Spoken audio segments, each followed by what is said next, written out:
Hello Internet. Bon, ici on est à Ouigamé, on est chez Carrosse Technologies, voilà, avec ce véhicule Ford qui est derrière nous.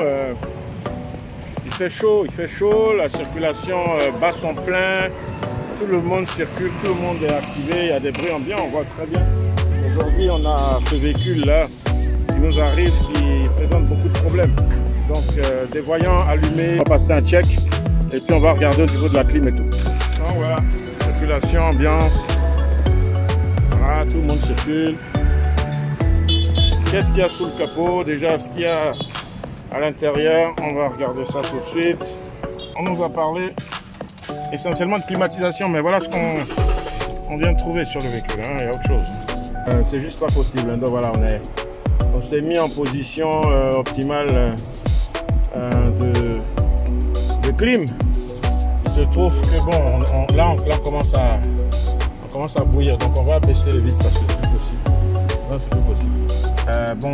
Pression des pneus basse, tout ça c'est autre chose. Maintenant, l'aide au stationnement, ça c'est encore bon, on s'imagine que c'est des capteurs dans les pare-chocs, tout ça. Bon, ça c'est pas ça qui est important. Par contre, on a un voyant donc batterie, un voyant airbag ABS et un voyant moteur puis un voyant d'huile. Ça c'est pourtant, par contre, les voyants rouges sont les plus importants, donc il va falloir qu'on regarde tout ça, on va passer tout à l'heure un check scanner et puis on va aller voir après le problème de la clim parce que la clim elle ne marche pas du tout. Et qu'est-ce qu'on va trouver là-dessous? Surprise. Première chose, constatation visuelle. On a un débitmètre massif d'air apparemment qui n'est pas branché là, apparemment c'est son câble qui se balade là. Je sais pas depuis combien de temps il est là et comment ce véhicule là fonctionne. Centre débitmètre d'air massif, mystère du Bénin.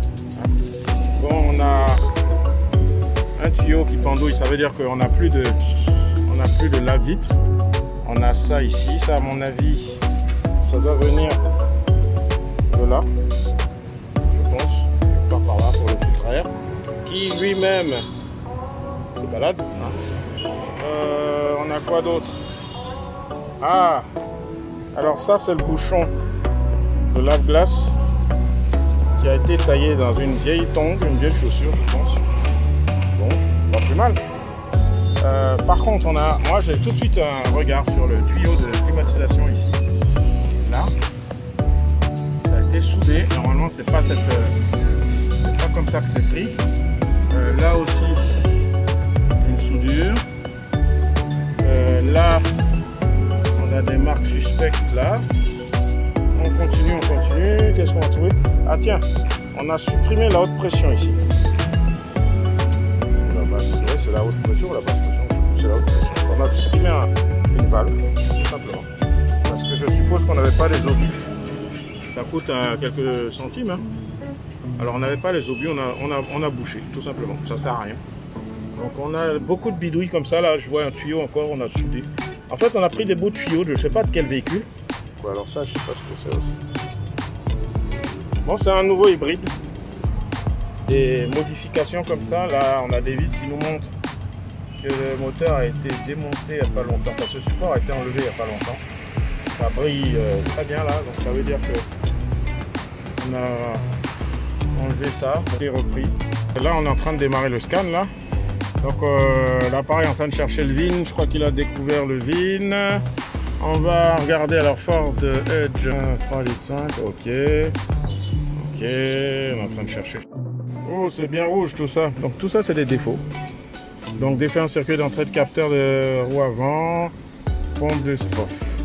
Voilà, on va décortiquer tout ça parce que tout ça c'est des défauts. On va déjà commencer à effacer tout ça puis on va voir ce qui va revenir, parce que c'est pas possible. Donc là, on a un voyant batterie allumé. On est rentré dans le module de tension de batterie. Alternateur apparemment. C'est pas que l'alternateur a été changé. Hein.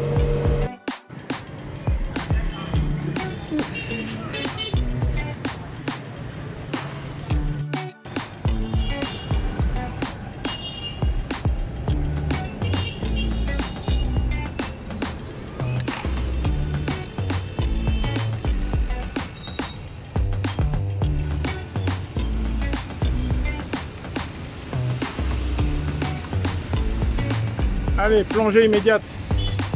Ah, c'est comme les sous-marins. Voilà, derrière nous, notre manifold et nos manomètres là qui ne bougent pas depuis une demi-heure à peu près, un peu plus. Il fait chaud.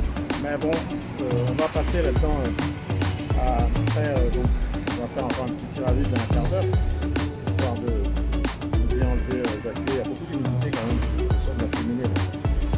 On va essayer d'évacuer ça. On va ensuite on va mettre notre traceur dans l'installation avec une demi-charge. On va mettre à peu près 250 grammes de R134 TIA. Et puis rendez-vous dans quelques jours pour le verdict. On va voir d'où viennent les fuites. Essayer de régler ces problèmes et puis de pouvoir remettre les choses en conformité, quoi. Malgré les bricolages là, qui se passent dans le véhicule. Ok, tout à l'heure. Donc là, terminé, tirage à vide. Là, on va mettre 5 ml de traceur. Donc là, on a préparé notre fluide frigorigène. On a taré notre balance à 0. On va injecter comme ça par dépression, donc en ouvrant tout doucement la vanne ici pour pouvoir aspirer. Voilà. Voilà, hop. Donc voilà, on arrête. On va brancher ça sur notre bouteille et on va injecter 250 grammes de fluide frigorigène. Bon, il est temps d'injecter notre fluide frigorigène. Donc on a ouvert la vanne là.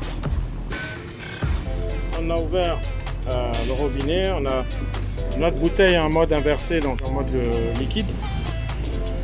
On va tarer notre balance là. On a taré et on va essayer de mettre 250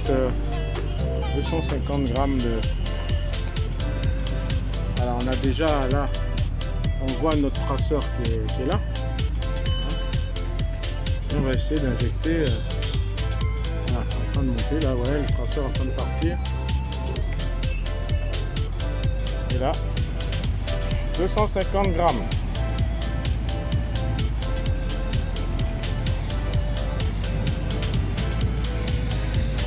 Voilà. On a à peu près plus ou moins 250 grammes. On a, bien sûr, on peut pas évaluer la haute pression parce que on a un bricoleur là qui a supprimé ça.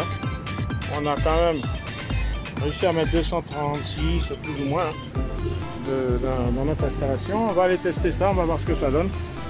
Et puis on va voir, donc on va verrouiller déjà nos valves de sécurité. Voilà. Là on a mis notre demi-charge de fluide frigorigène dans l'installation là-bas. On a mis du traceur. On va faire comme ça. Bon, on va voir si ça marche. Si on a ça. Si on ferme ses pieds. On n'a pas envie. Voilà. Voilà, j'ai commencé à réaliser certaines fuites qui peuvent intervenir. Avec le contrôleur et le projet. Ici, il faudra qu'on mette un bouchon parce que là, tu vois, ici ça fuit. À cause du bouchon là qui manque. Il va falloir qu'on trouve un bouchon ici. Ici il y a un joint, tu vois. Ici il y a une fuite. Ici il y a une petite fuite ici. Mais moi j'ai les joints, je vais les changer. D'accord. Ici, tu vois. Ah, ici aussi. Tu vois. Ici il y a une fuite. Ah, donc. Tu vois. Donc là il y a un joint aussi. Donc ça veut dire que là, mais dans 2 jours, ça va partir? Non, non, ça peut durer. Hein. Ça peut, des fois c'est comme ça peut faire 1 mois, 2 mois. Bon, lui ici pour l'instant, je n'ai rien. Lui c'est le traceur qui va nous dire. Sinon ça c'est bon. Bon, pour le moment, je ne vois rien. C'est le traceur qui va nous dire. Voilà. Hier, on a remis le compresseur en marche aujourd'hui qui ne marchait pas hier. Il y a des voyants au tableau de bord qu'on a éteint, on va éteindre les autres. Il y a un problème ABS avec une roue avant droite. Il y a un capteur là-bas qui a changé. Ça c'est notre problème. Mais les voyants d'huile de batterie sont éteints. Le moniteur frais dans la voiture. Et dans 8 jours, on doit revoir cette voiture là avec aujourd'hui. On est dans un processus de recherche de fuite. À l'issue de cette recherche de fuite là, on va finaliser le travail. S'il y a les éléments à changer, ou s'il y a des choses à parfaire, ou s'il n'y a pas, on va faire un complément pour mettre le gaz comme il faut. Pour le moment, la clim marche très bien. Il y a 13. 6, on peut dire 40. 13, 5. On ne roule pas, hein. Si on roule, ça va descendre encore. Ça descend. Super. Donc on commence à avoir une bonne clim. Ouais. Ça marche. Pourtant, on est à la demi-charge, on n'a pas encore bien chargé la voiture. Hein. Donc si on finalise le travail, normalement ça doit être encore. Donc c'est dans 8 jours que... Voilà, dans 8 jours, je dois revoir la voiture. Okay. Si avant ça, la clim ne marche plus ou quoi, à ce moment-là, je la revois. Okay. Mais moi, je vais commencer à faire un petit check de vite là-dessus sur le capteur électronique. D'accord. Et puis, voilà. Ça marche. Donc ça, c'est carrosse technologique avec la précision. C'est pas la pépère. On n'est pas des bricoleurs. Ok. Bon, allez. C'est ça. Impeccable. Ouais, ouais. Allez.